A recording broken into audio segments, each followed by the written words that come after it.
വളരെ സ്വാഭാവികമായിട്ട് ചെയ്തു പോകുന്നതാണ്. അതുകൊണ്ടാണ് ഈ വിഷയം പറഞ്ഞതെന്ന് വിചാരിച്ചത്. പ്രഥമ ശുശ്രൂഷ റോഡ് അപകടത്തിൽപ്പെട്ട ആൾ, മറ്റപകടത്തിൽപ്പെട്ട ആൾ, ഓർമ്മയില്ലാത്ത ആൾ തട്ടി ഉണർത്തിയിട്ട് ആദ്യം കൊടുക്കുന്ന വെള്ളമാണ്. പലപ്പോഴും വെള്ളമോ എന്തെങ്കിലും ഭക്ഷണം കൊടുത്ത ഒറ്റ കാരണം കൊണ്ടാണ് ജീവനോ നഷ്ടപ്പെടുന്നത്.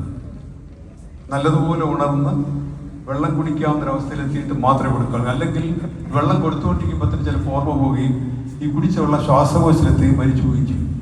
പ്രഥമ ശുശ്രൂഷ എന്ന് പറഞ്ഞ് ചെയ്യുന്ന ഒറ്റ കാരണം കൊണ്ട് ഒരാൾ മരിച്ചു പോകാൻ സാധ്യതയുണ്ട്. ഇത് വളരെ വ്യാപകമായിട്ട് ഇനി ഓർക്കണത്. എല്ലാ സിനിമയിലും സീരിയലും ഒരാൾ തലയിറങ്ങി വീണ് കഴിഞ്ഞാൽ അപ്പോൾ വെള്ളം കുടിപ്പിക്കുക.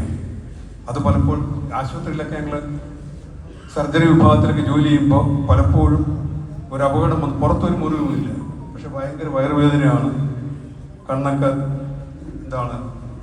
നമ്മുടെ പെയിലാകാൻ പറയും, അല്ലെങ്കിൽ വിളർച്ചയൊക്കെ ഉണ്ടായി വരും.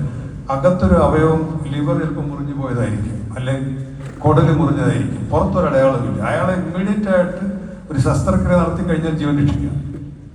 പക്ഷെ ചോദിക്കുമ്പോൾ വരുന്ന വഴിക്ക് വെള്ളം കുടിച്ചിട്ട് പഴവും കൂടെ കൊടുത്തിട്ടാണ് കൊണ്ടുവന്നിരിക്കുന്നത്. പിന്നെ ഒരു 6 മണിക്കൂർ കാത്തിരുന്നാൽ മാത്രമേ ഓപ്പറേഷൻ ചെയ്യാൻ പറ്റൂ.